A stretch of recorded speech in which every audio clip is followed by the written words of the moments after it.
그래서 제 믿음이 코로나 시대에 이들을 빠지지 않고 잘 지켰다고 최고라고 부르는데 너무 황송하죠. 제가 하나님 앞에 이 믿음이 최고인 것처럼 보여줬으면 참 좋겠고요. 이 어려운 시기에 여러분들이 자리를 이렇게 예배 시간에 수요일이건 금요일이건 주일이건 빠짐없이 지켜준 여러분들이 최고입니다. 할렐루야. 우리 다 같이 여러분들의 영광을 하나님 앞으로 한번 박수로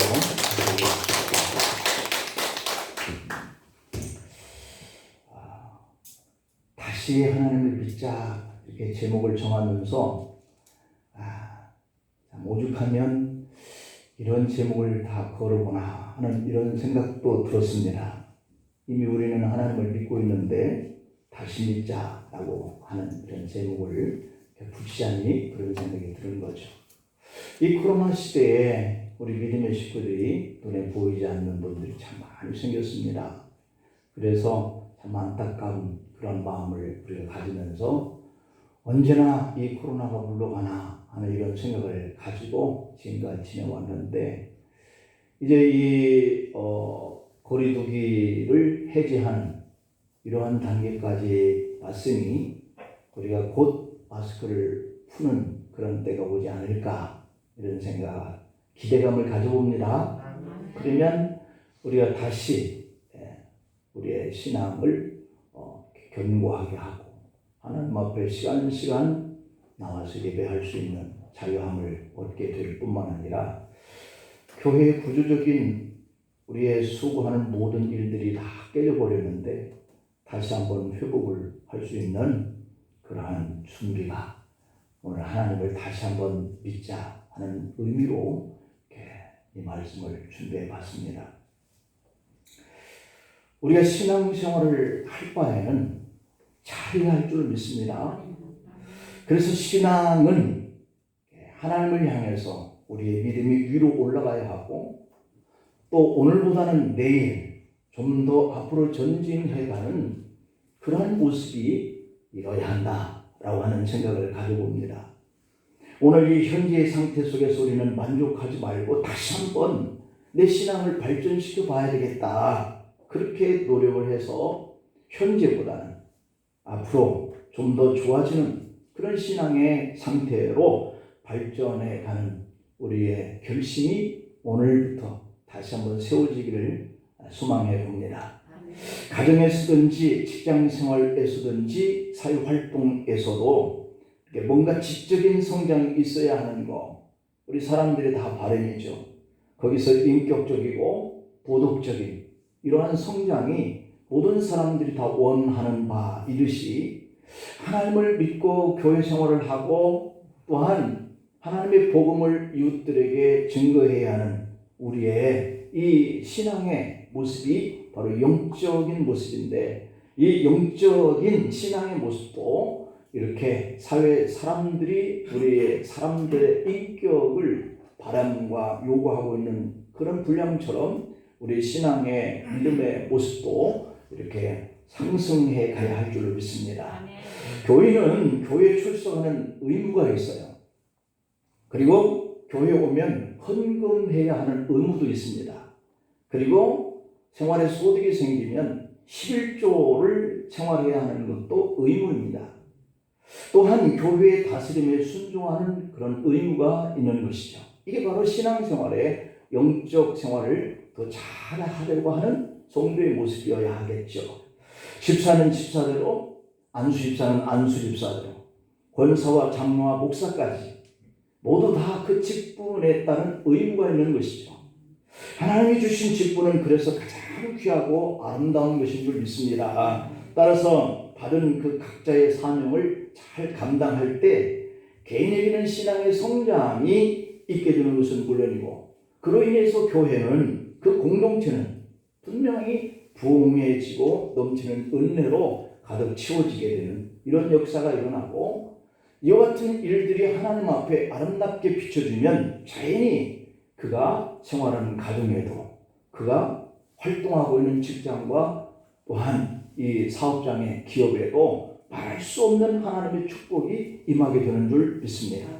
그러므로 신앙생활은 하나님과의 관계인 것 같지만 더불어서 우리의 기업이 복을 받는 요소가 내가 하나님과의 이 관계를 다시 시작할 때 그 영향력이 생기는 줄 믿습니다.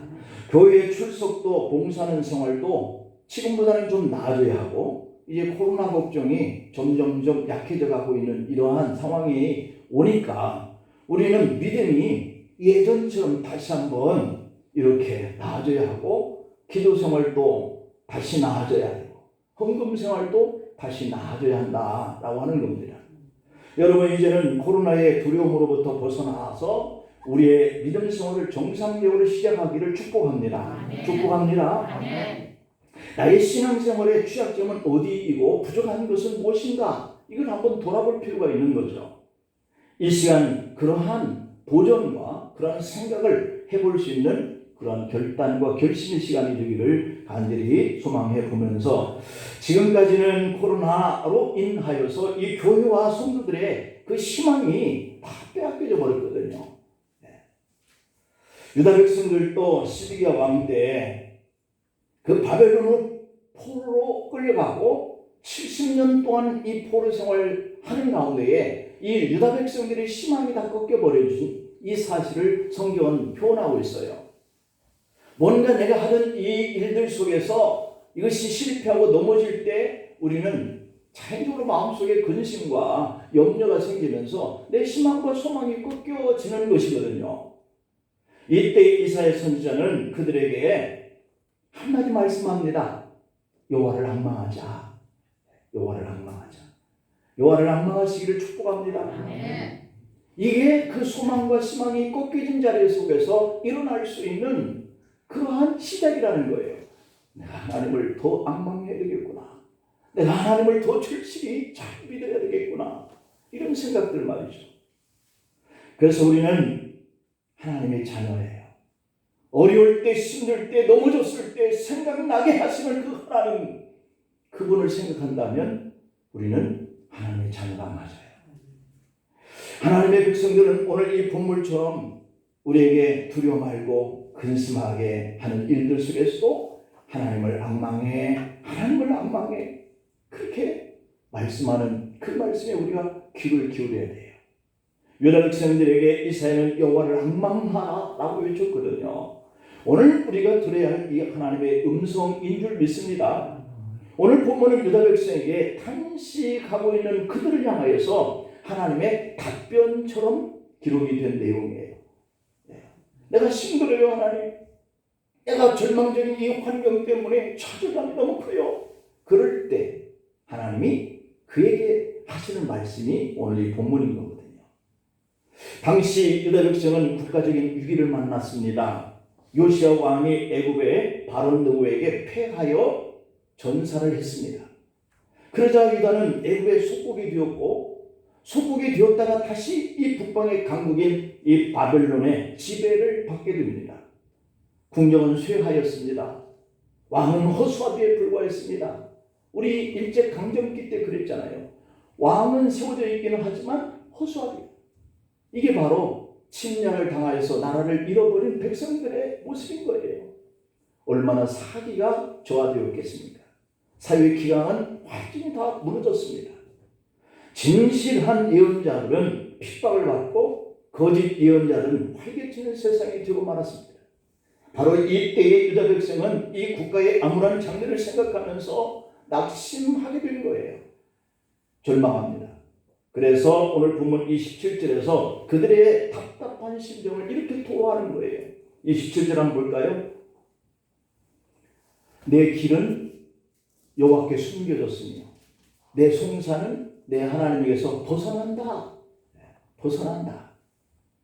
내가 기도했는데 내 기도는 하나님에게서 벗어났나 봐.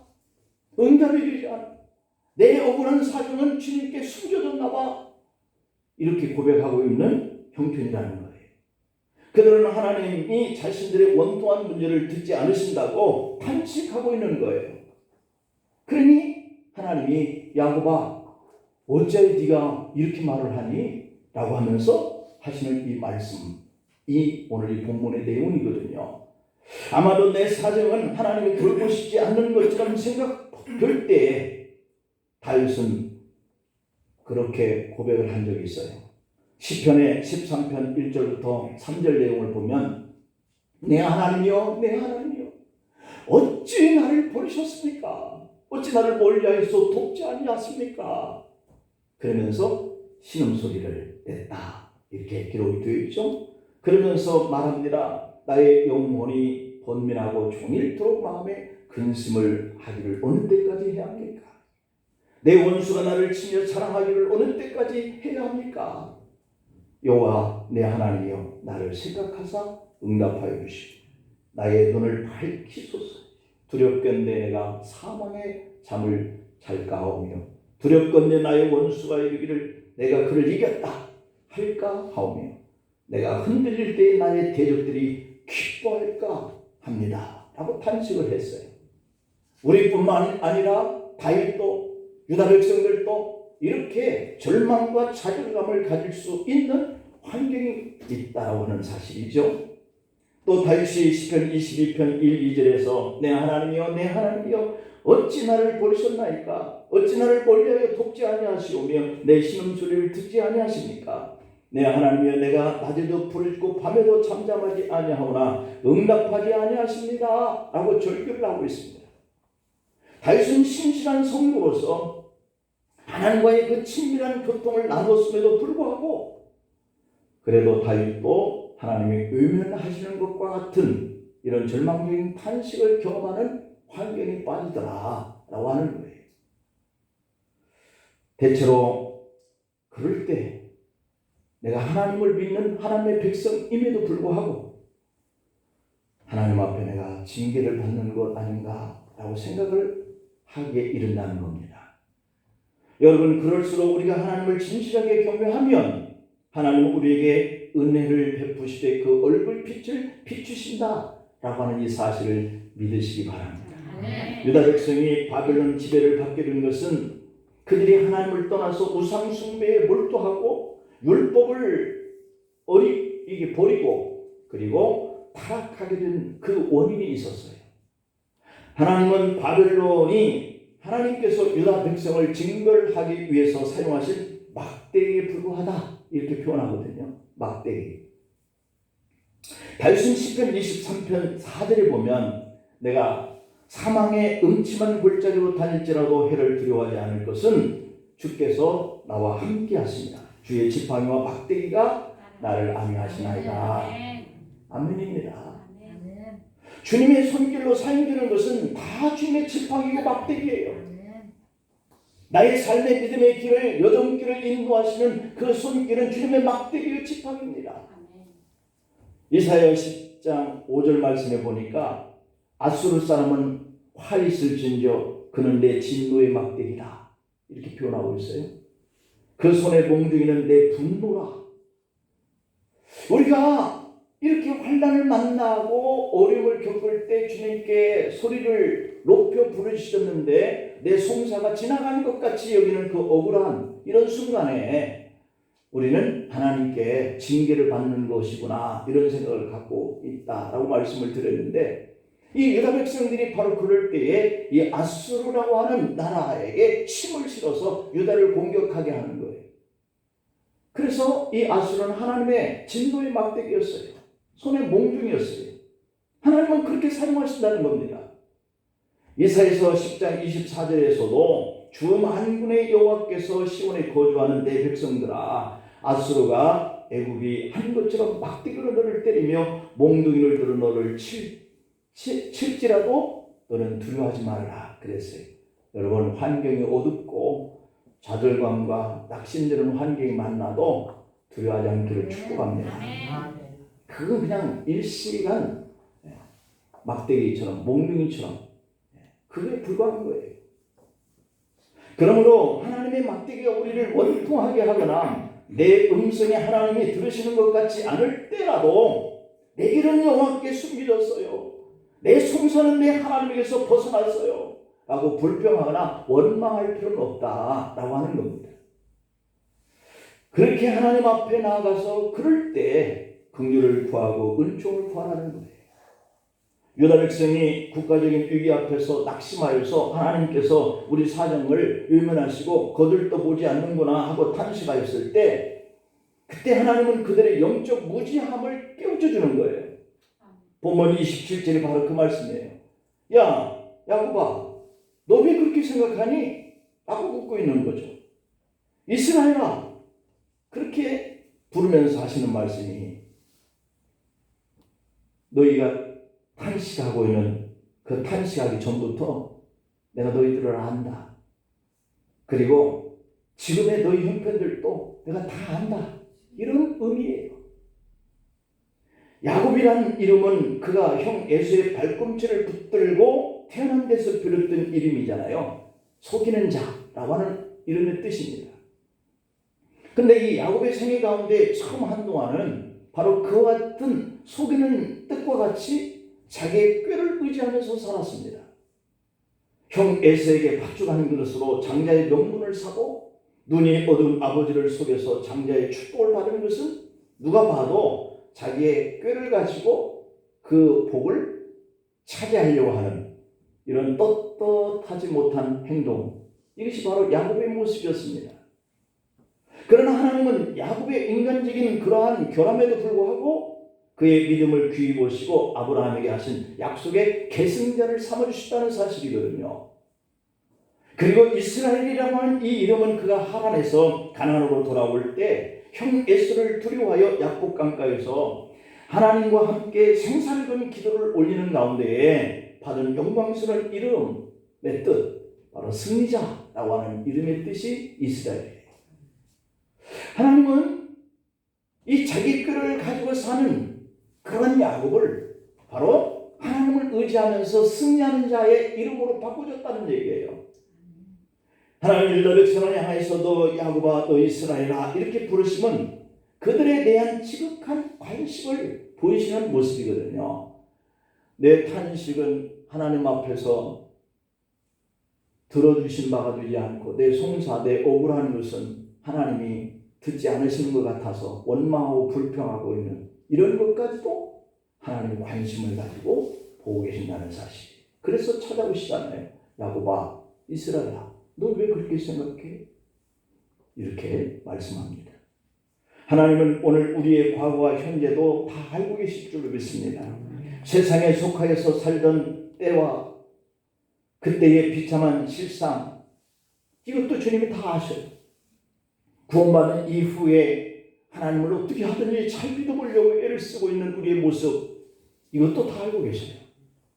그리고 하나님은 지금 현재 우리의 믿음이 어떤 상태인지 알고 계시고 우리의 관심사가 무엇인지 이것도 알고 계세요. 그러므로 우리는 하나님이 우리의 사정을 외면하시는 것처럼 생각이 되었기 때문에 이렇게 탄식하거든요. 그런데 그 생각을 떨쳐내고 더욱더 하나님을 앙망하면서 다시 한번 하나님을 바라보는 믿음을 발휘하는 거예요. 아멘이시죠? 아멘. 다시 한번 우리 믿음을 발휘해 볼 수 있기를 바랍니다. 여러분, 이렇게 하나님은 야곱아 이스라엘아 내가 어찌하여 내 길은 여호와께 숨겨졌으며 내 송사는 하나님에게서 벗어난다 라고 이렇게 하느냐라고 하신 이후에 28절을 보면 너는 알지 못하냐? 너는 듣지 못하느냐? 영원하신 하나님 여호와 땅끝까지 창조하신 하나님은 피곤할 줄을 몰라. 곤비하지를 않아. 그 명철이 한이 없으시단다. 왜 너가 네 원통함은 하나님께서 받지 않으시는 것 같다 라고 말하는 것까지도 하나님은 명철하시기 때문에 다 한다는 거예요.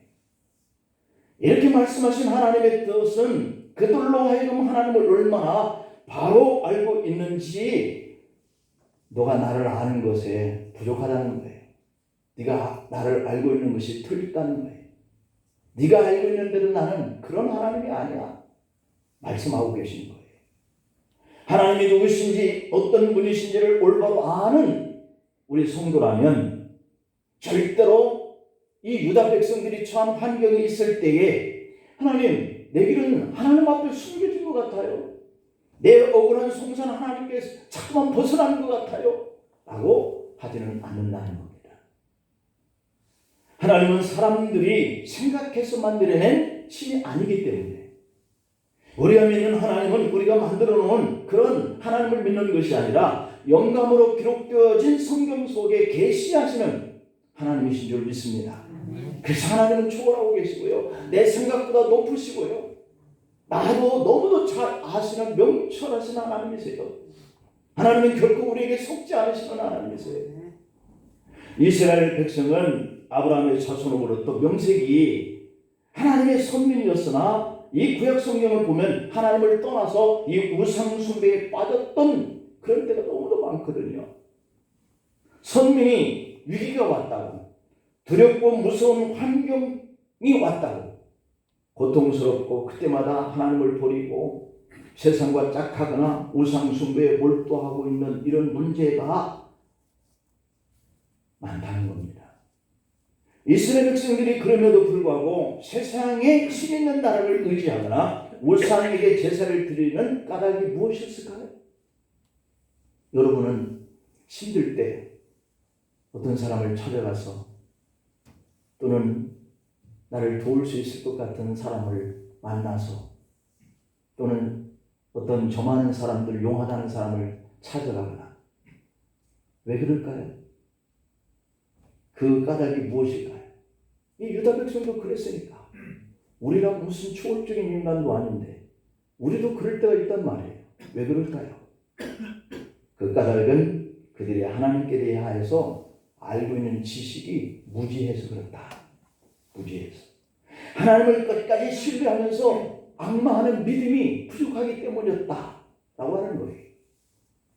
호세아 4장 6절로 7절 말씀을 보면 내 백성이 지식이 없음으로 망한다. 여기서 이 지식이 어떤 지식일까요? 하나님을 아는 지식을 말해요. 그래서 나도 너를 버려. 나도 너를 버렸다.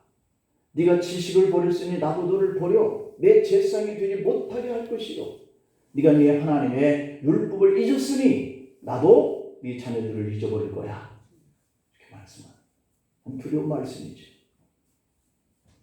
하나님이 우리를 잃어버리고 하나님 내 자식들을 생각하지 않는 것만큼 끔찍한 일이 어디 있겠습니까? 그런데 그 전에 내가 그랬기 때문에 내가 하나님을 악마하는 믿음이 상실되었기 때문에 그렇다는 거죠. 유다 백성이 내 길은 여호와께 숨겨졌으며 내 송사는 내 하나님에게서 벗어난다라고 탄식하셨을 때 그렇게 할 때 하나님 그들에게 오늘 이 28절에서 다시 물으십니다. 너는 알지 못하느냐 듣지 못하느냐 영원하신 하나님 여호와 땅끝까지 창조하신 이는 피곤하지 않으시고 곤비하지 않으시고 명철이 한이 없으신 분이야 라고 하셨습니다. 여러분 그들이 조상 때부터 그들의 하나님으로서 천지 만물의 창조자이신 그 주님이신 것을 알았더라면 하나님을 떠나서 우상 숭배가 되지 않았을 거고 징벌을 받아서 국가적인 위기를 만났더라도 하나님을 향해서 원망하거나 불평을 늘어놓지 않고 온전히 하나님만 신뢰하는 믿음으로 그 고통의 순간들을 인내하면서 나가실 거예요. 답은 뭔가요? 그럴 때 내 신앙도 하나님의 때를 기다리면서 인내할 수 있는 신앙을 가지고 있느냐 이겁니다. 이는 오늘 우리에게도 이 말씀이 똑같이 적용되는 원칙이 있어요. 우리는 영원하신 하나님을 신뢰하자는 겁니다.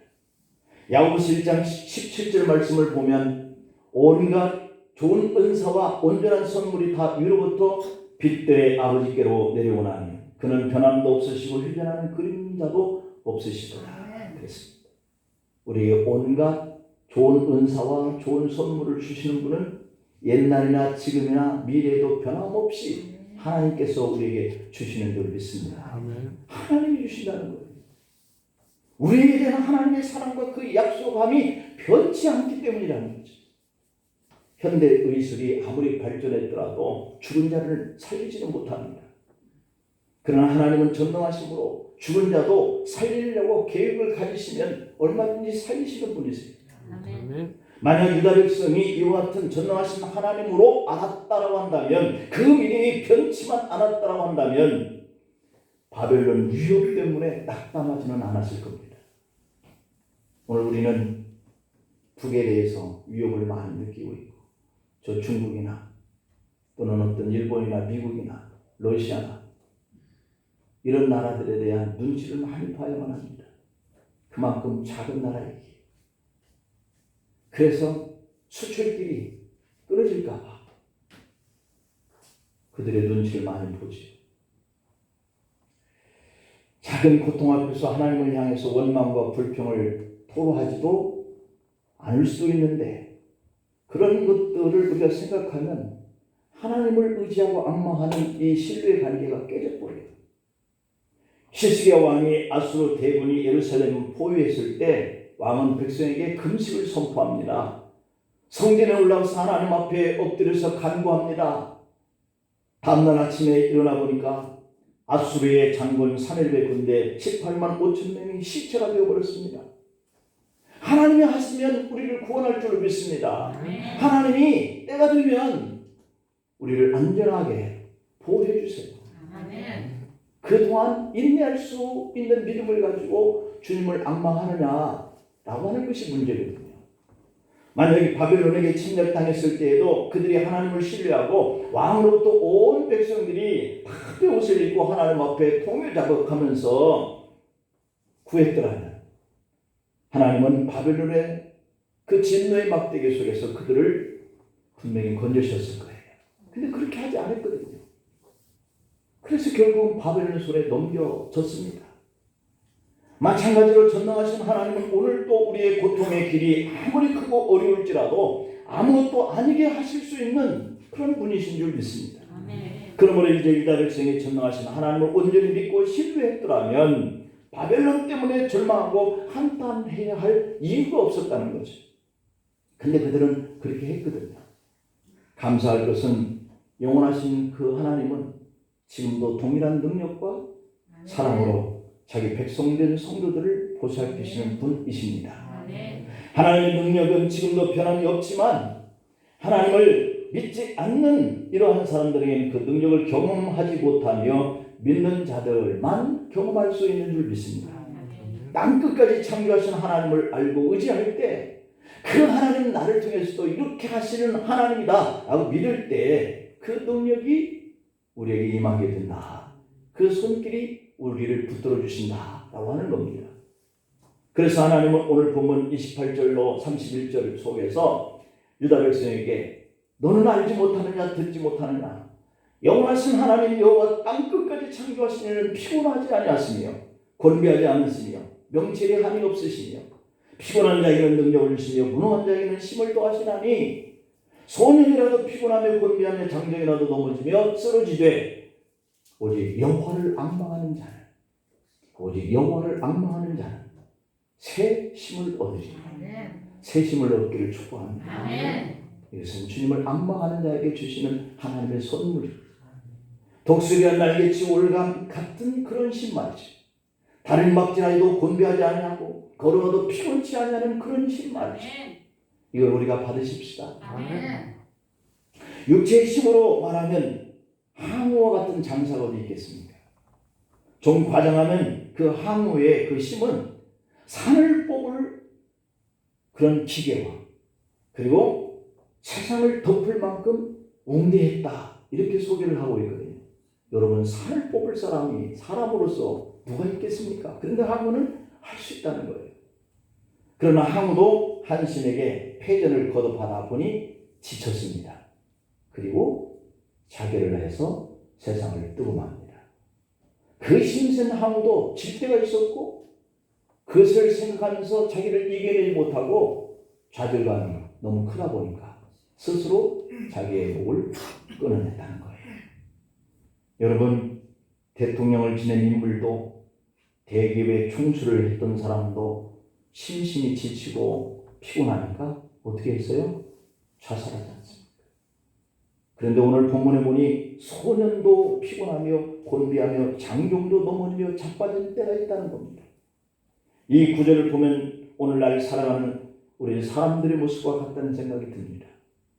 소년은 일생에게 가장 활력이 넘치는 그런 때지 않습니까?